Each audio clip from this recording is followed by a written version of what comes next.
आशीष का तबादला नागपुर से मुंबई हो गया। आशीष की मां बहुत खुश थी क्योंकि बड़ी बेटी भी मुंबई में रहती थी। आशीष की पत्नी को भी लगा चलो अच्छा है, सब एक शहर में रहेंगे। आशीष अपनी पत्नी अपने छोटे बच्चे को लेकर मुंबई शिफ्ट हो गया। बड़ी दीदी सुजाता ने अपने घर के पास ही एक फ्लैट उन्हें दिखाया था।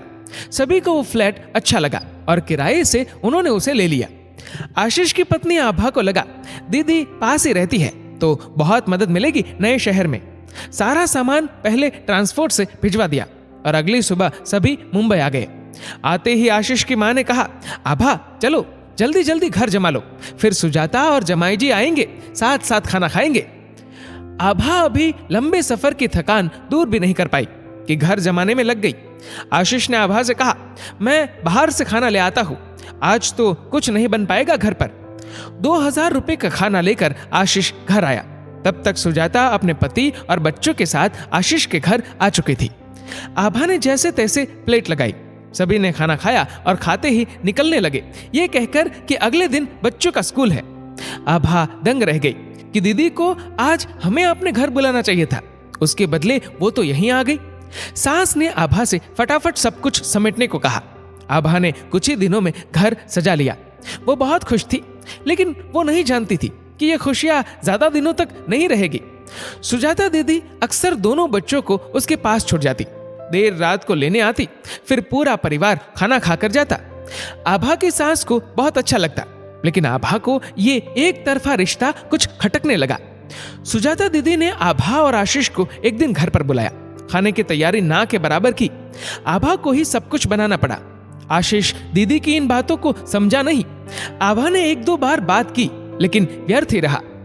कोविड-19 के चलते सभी अपने अपने घरों में बंद हो गए। सास ने आशीष को कहा कि दीदी और उनके परिवार को यहीं बुला ले। आशीष मान गया। आभा परेशान थी कि यदि सारे आ गए तो बहुत तकलीफ हो जाएगी। सुजाता तो सारा सामान बांधकर तैयार ही थी कि तभी पता चला कि आशीष की सोसाइटी में एक केस आया।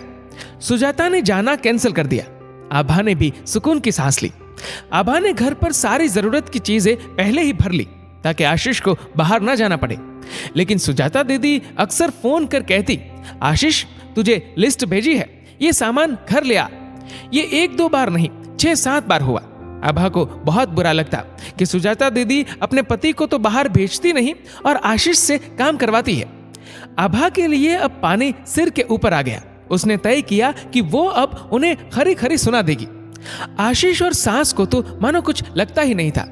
आशीष बाथरूम में था कि तभी सुजाता का फोन आया। आभा ने फोन उठाया तो दीदी ने कहा आशीष को बोलना जरा राशन की लिस्ट भेजी है, घर दे जाए। आभा ने जवाब दिया दीदी आप आज जीजाजी को भेज दीजिए, आशीष नहीं जाएंगे, बहुत केस बढ़ रहे हैं, बाहर जाना मुसीबत मोल लेने जैसा है। दीदी गुस्से से बोली आभा वो मेरा भाई है, थोड़ा सा काम कर देगा तो क्या जाएगा। आभा ने जवाब दिया दीदी आपके भाई मेरे पति भी है, जैसे आप जीजाजी को बाजार नहीं बेचती वैसे मुझे भी इनकी चिंता है। ऐसा कहकर उसने फोन रख दिया। सुजाता ने मां से शिकायत भी की। सास ने आभा को डांटा भी। आशीष ने भी आभा से कहा कि ऐसा क्यों किया उसने। आभा ने रोते हुए कहा रिश्ते दोनों तरफ से निभाए जाते हैं, इससे ज्यादा मुझे कुछ नहीं कहना। आभा की बात सुनकर आशीष को भी इस बात को एहसास हुआ कि सुजाता दीदी गलत थी। मां ने भी कभी दीदी को नहीं समझाया। दूसरी तरफ आभा की सास को भी आज अपनी गलती समझ आ ही गई कि जैसे सुजाता उनकी बेटी है वैसे आभा भी मेरी बेटी जैसी बहू ही है। सुजाता को कुछ समय आभा की बात चुभी, लेकिन मां के समझाने पर उसे भी लगा कि यदि परिवार के सभी लोग अपने रिश्ते को ईमानदारी से निभाए तो कोई रिश्ता ना टूटे। दोस्तों ये कहानी लिखी है पायल धाबलिया ने। कहानी आपको कैसी लगी नीचे कमेंट करके जरूर बताएगा। और अगर आपको वीडियो अच्छा लगा हो तो इस वीडियो को लाइक करेगा, शेयर करेगा ज्यादा से ज्यादा लोगों तक। और ऐसे ही और भी इंस्पिरेशनल वीडियोस के लिए सब्सक्राइब करें हमारे यूट्यूब चैनल को और फेसबुक पर फॉलो करें हमारे पेज को। धन्यवाद।